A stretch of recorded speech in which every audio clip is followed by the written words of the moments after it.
আছে এক্সের মাসিক পিকনিক ছোট বাইকের সাথে ছোট বাইকের সাথে খানাটা একটু দেখাও ছোট বাইক নিয়ে মানে হইতে বাইক নিয়ে চেনা যায় সবাই একটু লুক দাও ঠিক আছে রান্না করতেছে আমাকে ভাই বেটা আবির ওই যে হচ্ছে তখন বালবিটা রিয়াজুল আর রিয়াজুল আছে এই রাস্তা দেখেন আর ওই যে হচ্ছে ফিরদাউস আমি হলো দাওয়াতের অতিথি আর দেখেছেন শাকিল শাকিল আসো শাকিল লোক ভালো ফেসবুকে দেবানি এই যে হচ্ছে খিচুড়ি 25 কেজি চাল আর 30 কেজি মাংস গরু ডাইরেক্ট কোনো ভেজাল নাই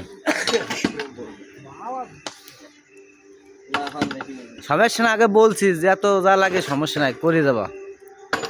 প্রতি মাসিক পিকনিক প্রতি মাসিক পিকনিক হবে ইনশাআল্লাহ ইনশাআল্লাহ ইনশাআল্লাহ